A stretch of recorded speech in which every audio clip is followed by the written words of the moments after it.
Hello friends, welcome back to my channel. Today we are going to learn a new lesson. Its name is Great Scientist. Great Scientist means थोर शास्त्रज्ञ किंवा महान असे शास्त्रज्ञ. Okay, let's begin our lesson. Great scientists are persevering and never deterred by difficulties. Perseverance म्हणजे चिकाटी आणि deter म्हणजे नाउमेद होणे किंवा धैर्य खचणे.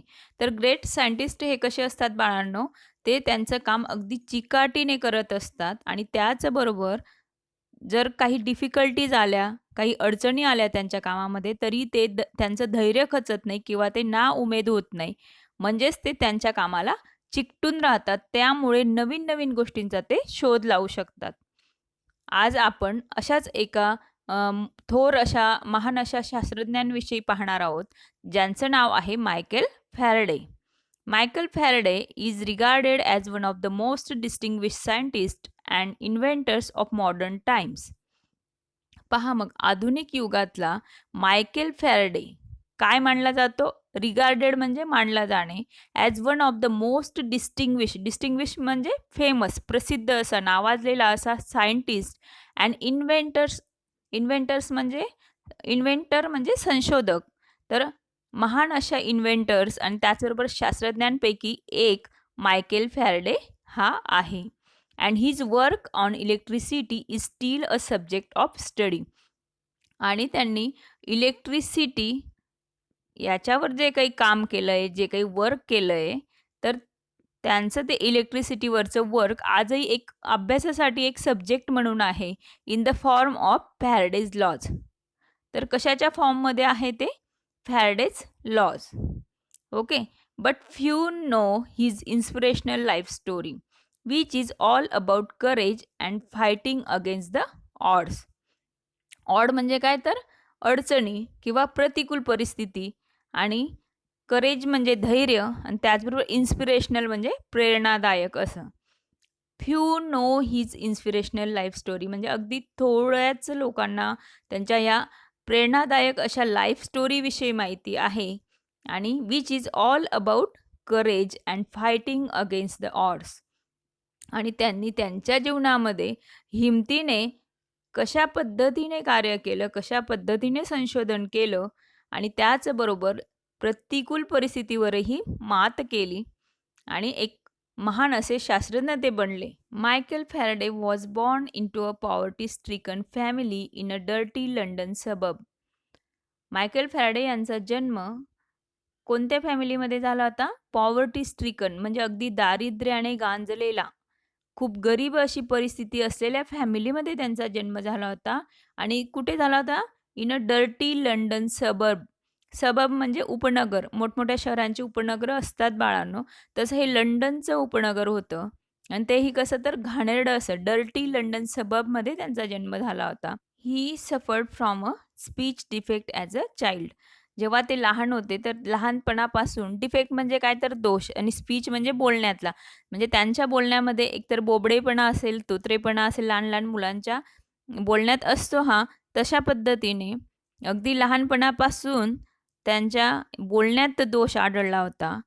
ही would pronounce rabbit as wabbit. आणि रॅबिट ह्या वर्डला ते कसे प्रोनाऊन्स करत होते, कसे उच्चारत होते? वॅबिट असं म्हणत होते. ला व म्हणत होते. He could not even say his own name and would call himself Fawaday. पहा, स्वतःचं नावही ते व्यवस्थितपणे उच्चारू शकत नव्हते. तर त्यांचं नाव होतं फॅरडे, आणि च्या जागी ते परत वचा उच्चार करत होते, म्हणून ते फॅरडेच्या ऐवजी फॅवडे असं स्वतःला म्हणत. Other children laughed at him and teachers did not help him either. आणि ह्यामुळे, अशा बोलण्यामुळे बाकीची मुलं, त्यांच्या वर्गातली जी काही मुलं असतील ती त्यांच्यावर हसत, आणि teachers did not help him either. आणि शिक्षक लोकही त्यांना कोणत्याही प्रकारची मदत करत नाहीत. व्हेन ही वॉज 12, जेव्हा ते 12 वर्षांचे झाले, his mother was forced to take him out of school. तेव्हा त्यांच्या आईला सांगितलं गेलं की याला स्कूलमधून काढून टाका, किंवा त्यांच्यावर दबाव आणला गेला, फोर्स केला गेला की फॅराडे यांना स्कूलमधून काढून टाकावं. Thus putting an end to his formal education. आणि अशा पद्धतीने त्यांचं औपचारिक शिक्षणाचा एंड झाला, शेवट झाला. At 13, however, he started working with a bookbinder, binding hundreds of books during the day and staying up all night to read them. पहा मग जेव्हा ते 13 वर्षाचे होते तेव्हा त्यांनी काय काम सुरू केलं? Working with a book binder. Book bind म्हणजे पुस्तकांची बांधणी आणि एका पुस्तकांची बांधणी करणाऱ्याकडे त्यांनी काम करायला सुरुवात केली.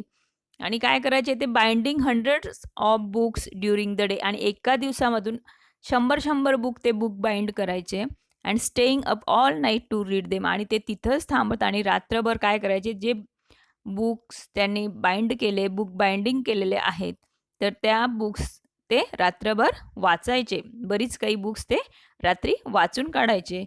रीडिंग दस बिकेम हिज ऑब्सेशन. ऑब्सेशनचा मिनिंग होतं बाळांनो पछाडणे, पण इथं आपण वेड लागलं त्यांना अक्षरशः रीडिंगचं वाचनाचं वेड लागलं. One day he came across a book on electricity which had been sent to his master for binding.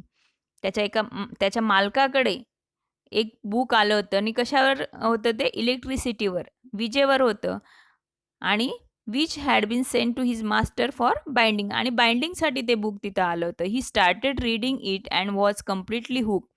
आणि ते बुक बाइंडिंग झाल्यानंतर काय केलं ह्या फॅरडे यांनी? ही स्टार्टेड रीडिंग इट. ते बुक वाचायला सुरुवात केली and was completely hook.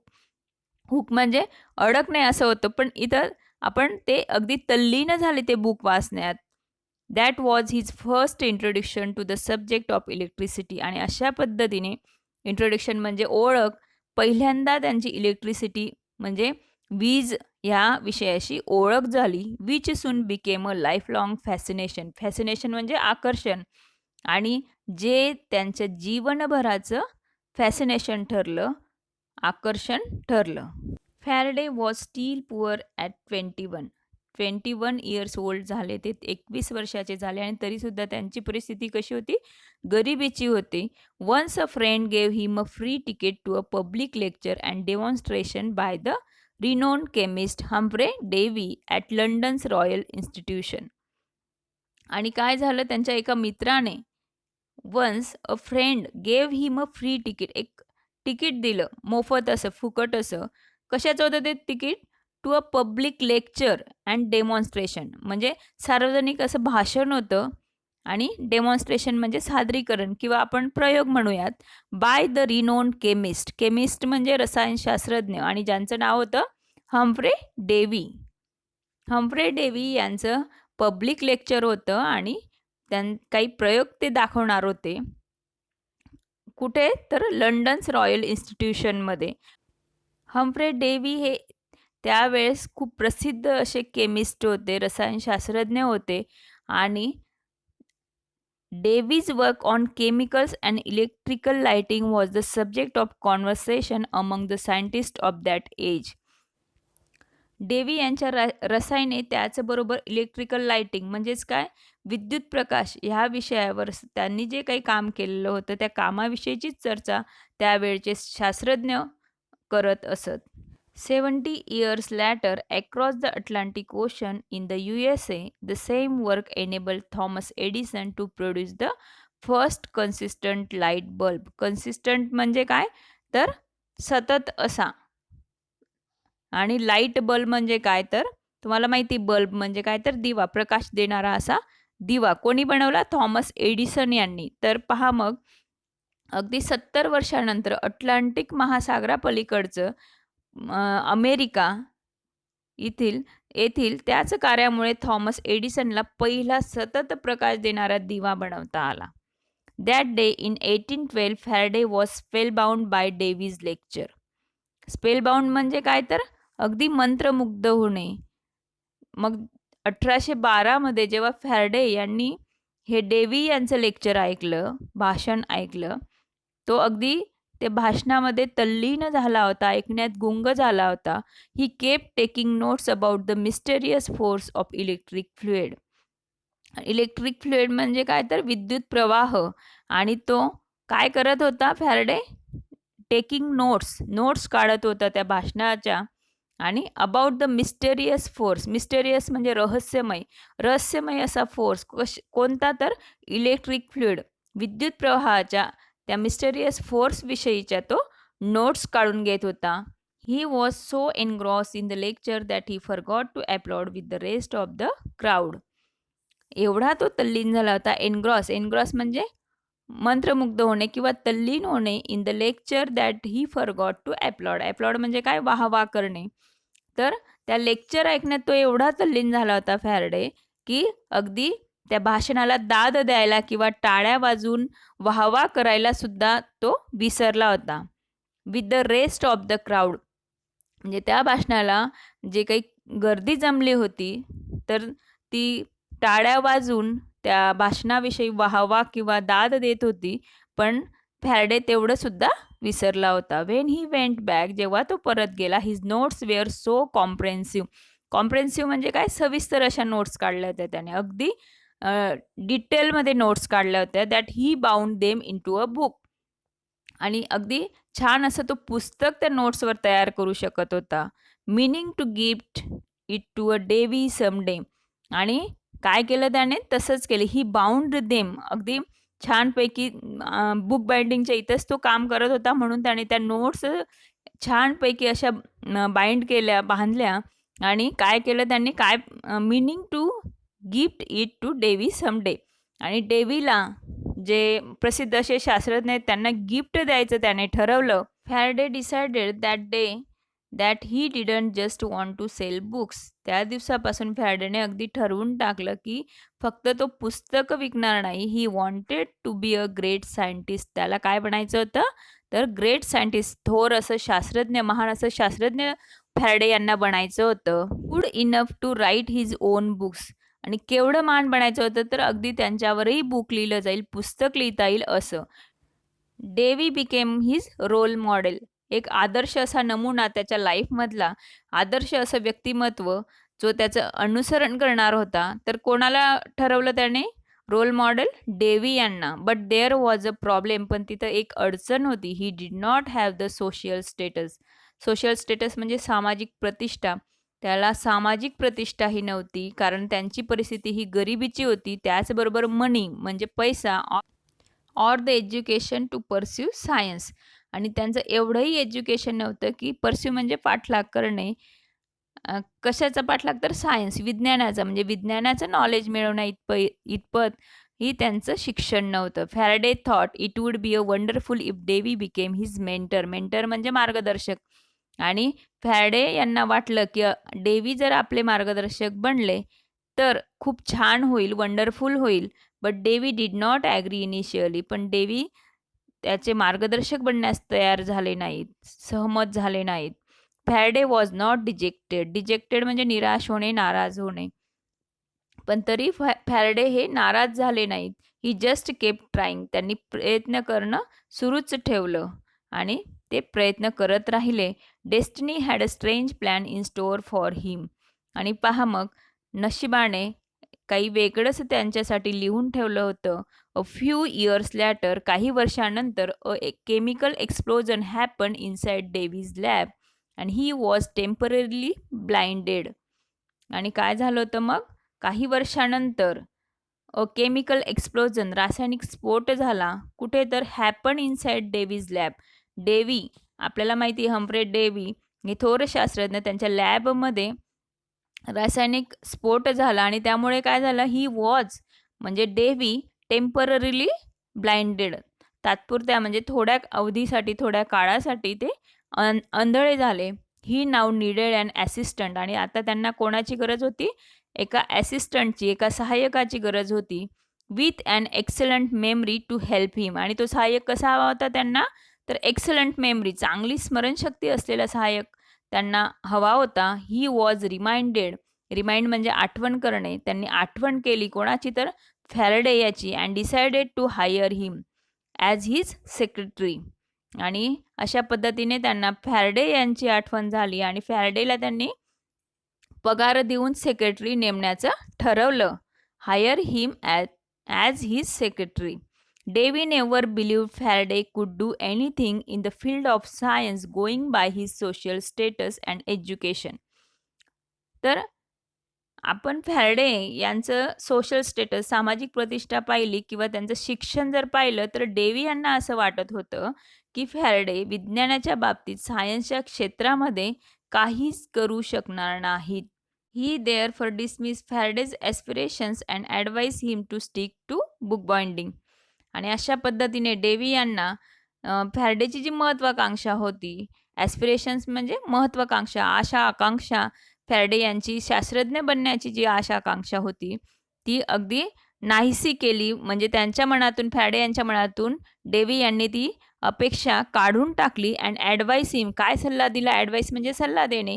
Advice him to stick to book binding, त्यांच्या त्या बुक बाइंडिंगच्या कामाला चिकटून राहावं किंवा ते काम त्याने करत राहावं असा सल्ला दिला. But Faraday was relentless. पण फॅराडे कसा होता? चिवट होता, निष्ठुर होता. He work day and night and learned as much as he could about डेव्हीज experiments. आणि दिवस रात्र काम करत डेव्ही यांचे जे काही एक्सपेरिमेंट्स होते, प्रयोग होते, यातून तो भरपूर काही शिकला. सून फॅराडे बिकेम इंडिस्पेन्सेबल टू डेव्ही. इंडिस्पेन्सेबल म्हणजे काय रे बाळांनो? अत्यावश्यक, अपरिहार्य. म्हणजे डेव्हीसाठी आता फॅराडे एकदम अत्यावश्यक असे झाले. And was promoted to his lab assistant. आणि आता डेव्ही यांनी फॅराडे याला प्रमोशन दिलं. काय अगोदर ते सेक्रेटरी म्हणून होते, तर आता त्यांना लॅब ॲसिस्टंट म्हणून बढती दिली. This was his first step towards a scientific career. पहा मग फॅराडे यांची ही त्यांच्या करिअरकडे, सायंटिफिक करिअरकडची ही पहिली स्टेप होती, पहिली पायरी होती. Though much of his job now was cleaning labs, at least he got to see some of Davy's leading experiments. आणि त्या वेळेत, त्या काळामध्ये जे एक्सपेरिमेंट्स डेव्ही यांनी केले होते, ते जवळून पाहण्याची संधी लॅब ॲसिस्टंट असल्यामुळे या फॅराडे यांना मिळाली. म्हणजेच त्या लॅबला क्लिनिंग करण्यासोबतच, लॅब स्वच्छ करण्यासोबतच त्यांना डेव्ही यांचे प्रयोगसुद्धा जवळून पाहण्यास मिळाले. Even then Davy did not have much hope for Faraday.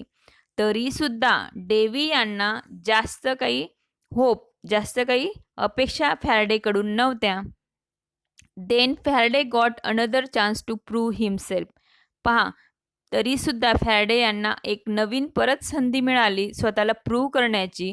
One day Davy tried to recreate a famous electromagnetism experiment with fellow chemist William Wollaston. एके दिवशी डेव्ही हे त्यांचे जे काही त्यांचे सहकारी, म्हणजेच फेलो केमिस्ट, त्यांच्यासारखे रसायनशास्त्रज्ञ विल्यम ओल्स्टोन यांच्यासोबत एक इलेक्ट्रोमॅग्नेटिझम एक्सपेरिमेंट करून पाहत होते. पुनर्निर्मिती, रिक्रिएट मीन्स पुनर्निर्मिती, recreate a famous electromagnetism experiment. म्हणजे डेव्ही आणि विल्यम ओल्स्टोन मिळून एक विद्युत चुंबकीय असा काही प्रयोग तो करून पाहत होते. Exploring why when and electric current is applied to a wire, it causes that wire to behave like a magnet. तर काय होता तो प्रयोग ॲक्च्युली? तर electric current is applied to a wire.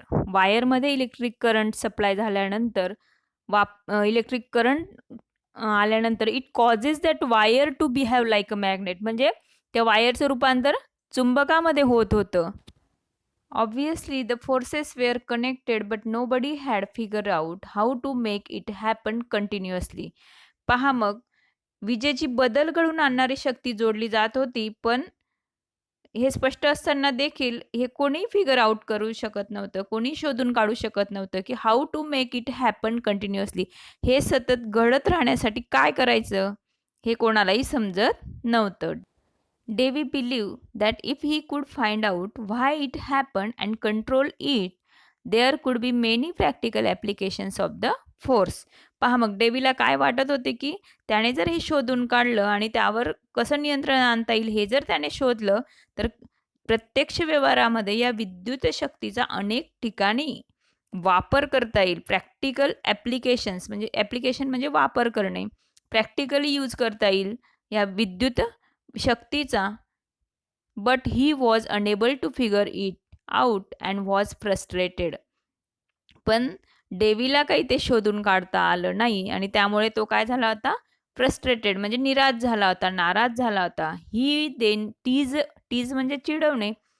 He then tease Faraday asking him to try his hand at it after he was done cleaning the lab. तुझं काम झाल्यानंतर, lab clean झाल्यानंतर फॅरेडेला त्याने सांगितलं, की हे तुझं क्लीनिंगचं काम संपल्यानंतर तू ट्राय करू शकतो. विदिन अ फ्यू डेज, काही दिवसातच फॅरेडे सॉल्व द प्रॉब्लेम. फॅरेडेने हा जो प्रॉब्लेम होता, ही जी काही अडचण होती ती सॉल्व केली, सोडवली. In fact he went further and the result was the first induction motor. Induction motor म्हणजे काय, तर विद्युत प्रवर्तन यंत्र ज्याला म्हणतात. तर वीज converted electrical current into continuous mechanical motion.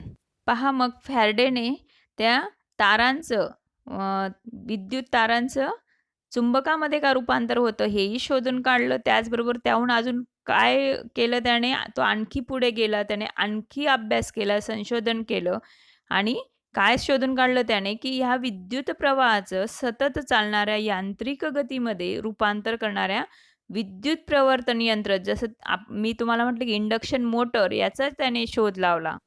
तुम्हाला माहितीच असेल बाळांनो, भरपूर अशा इलेक्ट्रिक अशा वस्तूंमध्ये इंडक्शन मोटर असतात. The induction Motors for a revolution. पहा, इंडक्शन मोटरने जणू काही क्रांतीच घडवून आणली संशोधनाच्या बाबतीत. Fans, air conditioning, swing machines म्हणजे शिवणयंत्र, फॅन आणि एअर कंडिशन्स तुम्हाला माहिती आहे. त्याचबरोबर photographs, power tools, cars and even trains, रेल्वेगाड्या आणि एरोप्लेन, इंजिन्स, या सगळ्या गोष्टींमध्ये ग्रू out of this simple device. कोणतं डिव्हाइस, तर इंडक्शन मोटर हे device, which was born out of mockery directed at Faraday. Mockery म्हणजे काय, तर उपहास, थट्टा. फॅरेडे यांची मॉकरी कोणी केली होती, तर डेव्ही यांनी, प्रसिद्ध शास्त्रज्ञ डेव्ही यांनी. आणि त्या उपहासातून, या थट्टेतून काय जन्माला आलं, तर एक इंडक्शन मोटर जन्माला आली. म्हणजेच काय, जरी त्याने थट्टेच्या स्वरूपात किंवा उपहासाच्या स्वरूपात डेव्ही यांनी फॅरेडेला संशोधन करायला सांगितलं, पण फॅरेडे यांना त्या बाबतीत आवड असल्याकारणाने त्यांनी इंडक्शन मोटर याचा शोध लावला आणि या काही वस्तूंमध्ये त्यांचा यूज होण्यास सुरुवात झाली. Faraday became a celebrity scientist overnight. पहा मग, अगदी रात्रीमध्ये फॅरेडे एक प्रसिद्ध असा शास्त्रज्ञ झाले. Nobody now cared about his social status or education. आणि आता या प्रसिद्ध शास्त्रज्ञाच्या म्हणजेच फॅरेडेच्या सोशल स्टेटसविषयी किंवा एज्युकेशनविषयी कोणालाच काही घेणं देणं नव्हतं. This young man had just created a revolution. या तरुणाने रिव्होल्यूशन घडवून आणली होती, एक क्रांती ज्याला म्हणतो आपण, क्रांती घडवून आणली होती. One would think as a teacher Davy was happy at his pupil's achievement. एखाद्याला वाटेल की डेव्ही यांना या फॅरेडेच्या संशोधनाच्या बाबतीत आनंद झाला असेल. प्युपिल म्हणजे काय, तर विद्यार्थी. म्हणजे डेव्ही यांचा विद्यार्थी कोण आला इथं, तर फॅरेडे हे आले. तर फॅरेडे यांच्या या अचिव्हमेंटमुळे डेव्ही यांना आनंद झाला असेल असं एखाद्याला वाटेल, पण तसं नव्हतं. But in reality he was jealous म्हणजे मत्सर करणे, द्वेष करणे. पण पहा, एवढे महान असे थोर असे शास्त्रज्ञ, त्यांना सुद्धा जिलसी निर्माण झाली, द्वेष निर्माण झाला फॅरेडेविषयी. People started telling Davy that of all his discoveries the best was Faraday himself.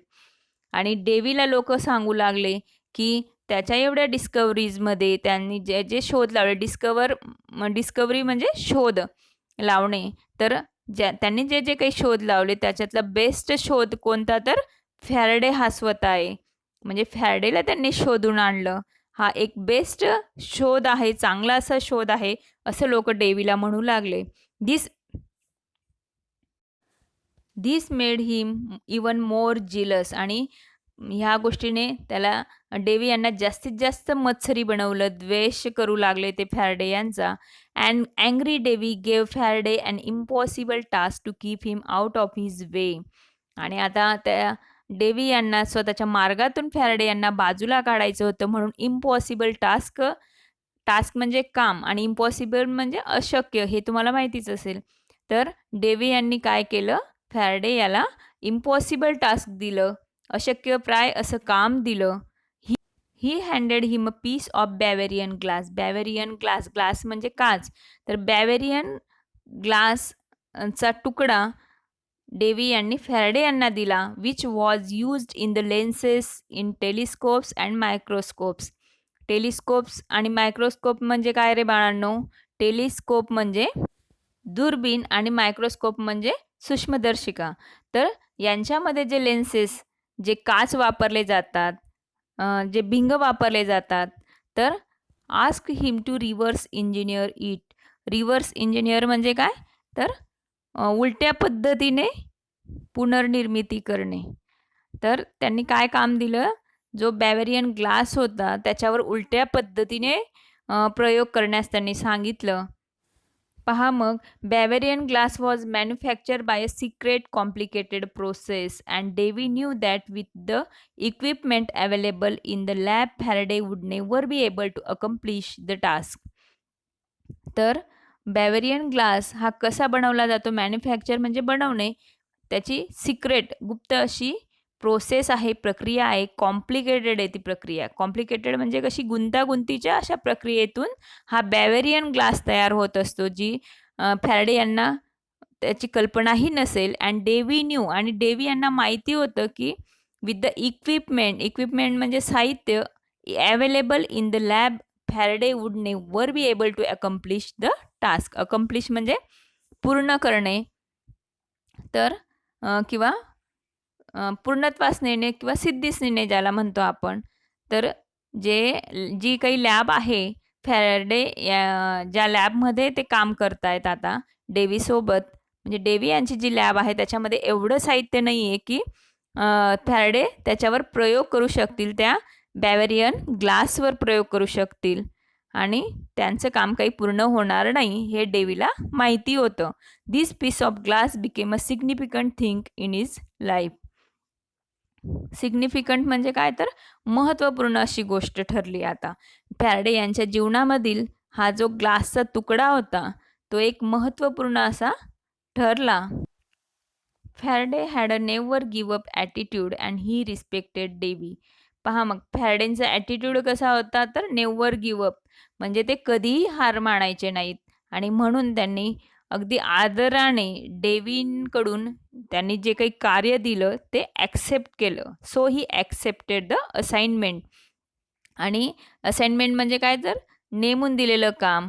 Dewey यांनी जे काम नेमलं, फॅराडे यांना जे काम सांगितलं, तर ते पूर्ण करेल किंवा त्यासाठी प्रयत्न करेल, अशा पद्धतीने फॅराडे यांनी ते ॲक्सेप्ट केलं. Despite knowing that it would be very difficult. आणि त्यांना माहिती होतं फॅराडे यांना की हे काम कसं आहे, खूप कठीण आहे, तरीसुद्धा त्यांनी ते ॲक्सेप्ट केलं. He toiled for 4 years with no help from Davy and he expected failed. आणि जवळजवळ त्यांनी 4 years 4 वर्ष त्यांची त्या काचेवर प्रयोग करण्यातच घालवले, आणि डेव्हीची त्यासाठी कोणतीही मदत नव्हती. No help from Davy and he expected failed. आणि जसं डेव्हीने एक्सपेक्ट केलं होतं, डेव्हीला जशी अपेक्षा होती की हे फॅराडे करूच शकणार नाही, तर ते खरं ठरलं. म्हणजेच फॅराडे हे त्यांच्या या नेमून दिलेल्या कामामध्ये अपयशी ठरले. Faraday never learn the secret and this remain his first failure as a scientist. आणि जे काही ते बॅवेरियन ग्लासविषयीचं जे काही सिक्रेट होतं तेच फॅराडे यांना कळालं नाही. And this remain his first failure. आणि अशा पद्धतीने फॅराडे यांचं पहिलं अपयश ॲज अ सायंटिस्ट, शास्त्रज्ञ म्हणून जर आपण पहिलं अपयश लक्षात घेतलं, तर हे त्यांचं पहिलं अपयश होतं. To remind himself of these difficult times he kept a single glass brick on his shelf as a souvenir.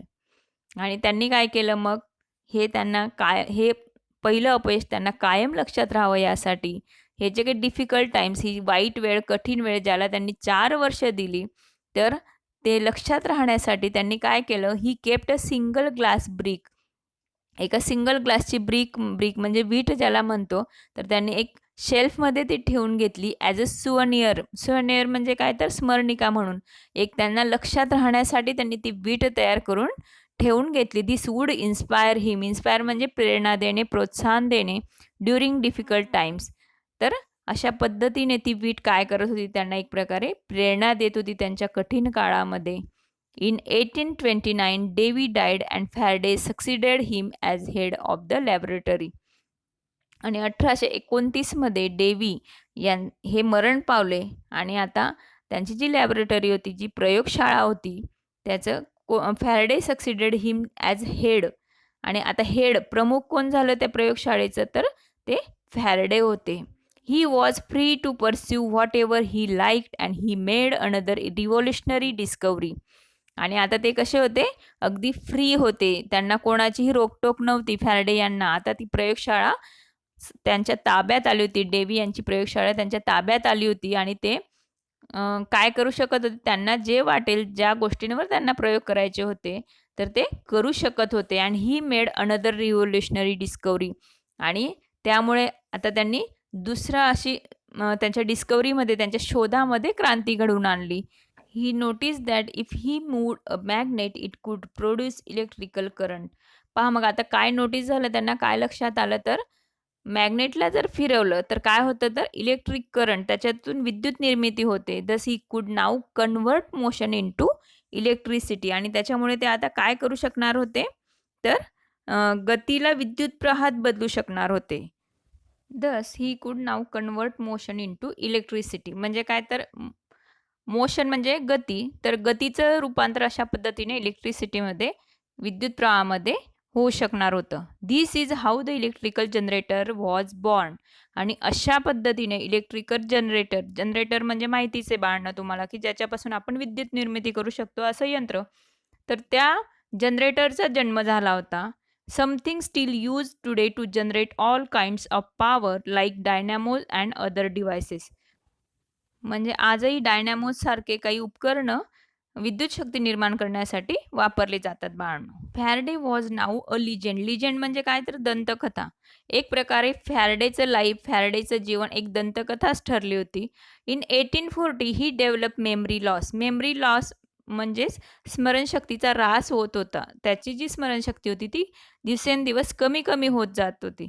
Which continued for the rest of his life. आणि हा जो आजार होता स्मरणशक्ती कमी होण्याचा, तो त्याचा जीवनभर म्हणजे नंतरचं जेवढं जीवन त्याचं उरलेलं होतं तेवढं जीवनभर तो राहिला. But the disease did not stop him. Disease म्हणजे आजार. आणि कोणता आजार होता, तर मेमरी लॉसचा म्हणजे स्मरणशक्ती कमी होण्याचा. तर हा आजार त्याला काही थांबवू शकला नाही. ही परसिव्हर starting a complicated experiment to prove that light was closely related to electricity and magnetism. A novel thought in those times. परसिव्हर म्हणजे एखाद्या गोष्टीच्या मागे लागून राहणे, म्हणजे अगदी चिकाटीने स्टार्टिंग अ कॉम्प्लिकेटेड एक्सपेरिमेंट. त्याने एक एक्सपेरिमेंट स्टार्ट केला होता. एक्सपेरिमेंट म्हणजे प्रयोग, आणि तो प्रयोगही कसा होता, कॉम्प्लिकेटेड, गुंतागुंतीचा होता.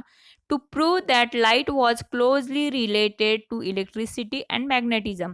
म्हणजे त्याला काय प्रूव्ह करायचं होतं, की किंवा त्याला असा प्रयोग करायचा होता, की लाईट वॉज क्लोजली रिलेटेड, जवळून संबंधित आहे. लाईट म्हणजे काय, तर प्रकाश. प्रकाश, इलेक्ट्रिसिटी म्हणजे विद्युत प्रवाह, आणि त्याचबरोबर मॅग्नेटिझम म्हणजे ज्याला आपण चुंबकीय शक्ती असं म्हणतो. तर चुंबकीय शक्ती, त्याचबरोबर विद्युत प्रवाह आणि प्रकाश यांचा जवळचा संबंध आहे. Novel thought in those times. आणि त्यावेळचा हा थॉट कसा होता, तर नॉवेल होता. नॉवेल म्हणजे न्यू, नवीन असा थॉट त्याच्या मनात निर्माण झाला होता, की ज्याच्यातून अजून पुढे काही ना काही चांगले शोध लागू शकणार होते. Remember that piece of Bavarian glass Faraday had kept on his shelf. आता आपण आठवूयात की बॅवेरियन ग्लास जो हम्फ्रे डेव्ही यांनी त्याला काहीतरी त्याच्यातून विरुद्ध दिशेने शोध लावण्यासाठी दिलेला होता. तर तोच ग्लास आता त्याने एक त्याचं अपयश म्हणून एका शेल्फमध्ये ठेवला होता. आपण ती गोष्ट आठवूयात. He was determined to convert the reminder of his first major failure to an instrument of great success. आणि आता त्याने ठरवलं होतं, ही वॉज डिटरमाइंड म्हणजे ठरवणे, to convert the reminder reminder कोणतं होतं त्याच्यासाठी, तर हा बॅवेरियन ग्लास होता of his first major failure, म्हणजे त्याचा पहिला मोठा असा, मेजर म्हणजे प्रमुख असा, मोठा असा फेल्युअर, अपयश, to an instrument of great success, म्हणजे इन्स्ट्रुमेंट म्हणजे साधन आणि ग्रेट सक्सेस म्हणजे मोठं असं यश. पहा मग आता फॅरेडेला काय करायचं होतं, तर हा जो ग्लास होता बॅवेरियन ग्लास, जे म्हणजे ज्याच्या विरुद्ध दिशेने शोध लावण्यासाठी त्याला काही अपयश आलं होतं, अशा तो ग्लास त्याने एका शेल्फमध्ये ठेवला होता. आणि आता तो काय करणार होता, त्याने ठरवलं होतं की आता हे जे काही रिमाइंडर आहे, म्हणजे हा काही जो ग्लास आहे, तर ग्लासचं काय करणार होता, तो एक साधन बनवणार होता. त्याच्या यशाचं, खूप मोठं यशाचं साधन तो त्या ग्लासला बनवणार होता. He use the same glass now to show that in the presence of a magnet, आणि तो ग्लास यूज करणार होता तो काय दाखवण्यासाठी, to show that in the presence of a magnet light could be isolated in to a single wave rather than spreading out randomly in all directions, a concept call polarization. He used the same glass now to show that in the presence of a magnet, प्रिझन्स म्हणजे उपस्थिती, मॅग्नेटच्या उपस्थितीमध्ये म्हणजे त्या चुंबकाच्या उपस्थितीमध्ये त्याने तो Bavarian glass वापरून काय केलं त्यांनी, तर light could be isolated, isolated म्हणजे वेगळा करणे, in to a single wave rather than spreading out randomly in all directions.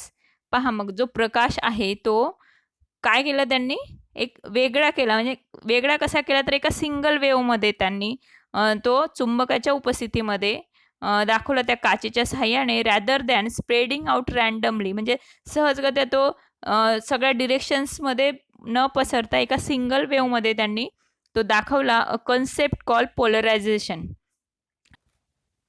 त्या संकल्पनेला काय म्हटलं जातं बाळांनो, पोलरायझेशन म्हणजे ध्रुवीकरण. Okay. He then took the age old experiment of sprinkling iron filings on a sheet of paper near a magnet. पहा मग त्यांनी काय केलं, एज ओल्ड एक्सपेरिमेंट म्हणजे खूप असं जुना पुराणा असा एक्सपेरिमेंट आहे, प्रयोग आहे. तर स्प्रिंकलिंग म्हणजे पसरवणे, आयर्न फायलिंग्स म्हणजे लोखंडाचा किस किंवा भुगा ज्याला म्हणतो आपण, एका शीट ऑफ पेपरवर म्हणजे एका पेपरावर त्यांनी तो पसरवला आणि त्याच्याजवळ काय ठेवलं, मॅग्नेट, मेकिंग सर्क्युलर पॅटर्न्स, आणि त्याच्यामुळे काय झालं, ते जो लोखंडाचा किस किंवा भुगा होता तो मॅग्नेटकडे आकर्षित होऊन वेगळे वेगळे पॅटर्न तयार झाले. इथं सर्क्युलर पॅटर्न तयार झाले, गोलाकार असे पॅटर्न तयार झाले. He went on to prove that these patterns were not a property of the iron filings. म्हणजे पहा त्यांना काय प्रूव्ह करायचं होतं, तर हे जे काही पॅटर्न तयार झाले, तर ह्या पॅटर्नमध्ये प्रॉपर्टी, प्रॉपर्टी म्हणजे गुणधर्म, तर ह्या लोखंडाच्या भुग्याचे जे पॅटर्न तयार झाले त्यांच्यामध्ये त्या लोखंडाच्या भुग्याचे गुणधर्म नाही आहेत. तर काय म्हणायचं होतं त्यांना, in fact they were due to the invisible magnetic fields that fill the empty space around the magnet and hence disturb the filings. तर कशामुळे आकर्षित झाले ते, तर ते खरं म्हणजे अदृश्य अशा चुंबकीय क्षेत्रांनी, ज्याला इनविजिबल म्हणतो आपण, इनविजिबल मॅग्नेटिक फील्ड म्हणजेच अदृश्य अशा चुंबकीय क्षेत्रांनी चुंबकाभोवतीची जी रिकामी जागा होती, that fill the empty space, empty space म्हणजे रिकामी जागा, अराउंड द मॅग्नेट, तर चुंबकाभोवतीची जी रिकामी जागा होती ती भरल्यामुळे काय झालं, तर लोखंडी भुगा अस्ताव्यस्त झालाय असं त्यांना म्हणायचं होतं. अँड हेच डिस्टर्ब द फायलिंग्स, म्हणजेच जो तो काही भुगा होता, तर तो फायलिंग म्हणजे आपण पाहिलेच लोखंडाचा किस किंवा भुगा, तर तो डिस्टर्ब झाला म्हणजे तो अस्ताव्यस्त झाला. This is where his lack of formal education went against him. आणि पहा मग आता कशामुळे त्याचा हा एक्सपेरिमेंट जो काही होता, तर तो कशामुळे त्यांना अडचण आली खरं म्हणजे, तर फॉर्मल एज्युकेशन त्यांचं झालेलं नव्हतं, जे औपचारिक शिक्षण ज्याला म्हणतो आपण. त्यांच्याकडे मॅथ्सचं नॉलेज नव्हतं, म्हणजे गणिताचं नव्हतं, सायन्सचं नव्हतं, म्हणजेच विज्ञानाचं नॉलेज नव्हतं. आणि त्याच्यामुळे या सगळ्या गोष्टी त्यांच्या काय गेल्या, अगेन्स्ट गेल्या, म्हणजे विरुद्ध गेल्या. Faraday did not know much about advance mathematics. Faraday यांना जे काही ॲडव्हान्स मॅथमॅटिक होतं त्यांना थोडंफार येत असेल थोडे दिवस शाळेत गेल्यामुळे, पण जे ॲडव्हान्स मॅथमॅटिक होतं ते त्यांना त्याच्याबद्दल काही माहिती नव्हतं. So he just copied the iron filings patterns with is hand. आणि म्हणून त्यांनी काय केलं, जे आयर्न फायलिंग्स होते, जे काही तो लोखंडाचा भुगा होता त्याचे पॅटर्न्स होते, त्याचे काही जे नमुने होते, त्यांनी ते काय केलं, तर हाताने कॉपी केले. म्हणजेच त्यांनी काय केलं, त्यांना गणिताविषयी नॉलेज नसल्यामुळे त्यांनी जो लोखंडाचे भुग्याचे जे आकाराचे जे नमुने होते ते स्वतःच्या हाताने तयार केले. ओके. आणि he was unable to explain them in the form of mathematical equations. Equations म्हणजे समीकरणं.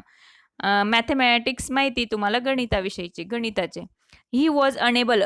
अनेबल मीन्स असमर्थ. तर ते असमर्थ होते. कशासाठी असमर्थ होते? तर to explain them in the form of mathematical equations. म्हणजे जे काही ते नमुने होते त्यांनी लोखंडाच्या भुग्याचे घेतलेले ते स्वतःच्या हातांनी तयार केले. का तयार केले त्यांनी तसं? तर कारण ते त्यांचं एक गणितीय समीकरण मांडण्यास असमर्थ ठरले होते म्हणून.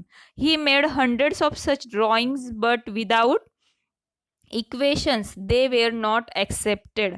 आणि त्यांनी असे किती शेकडो म्हणजे हंड्रेड्स ऑफ ड्रॉइंग्स बनवले, नमुने बनवले किंवा त्यांनी डायग्रॅम्स बनवले, पण ते ॲक्सेप्ट झाले नाहीत, त्यांना संमती मिळाली नाही.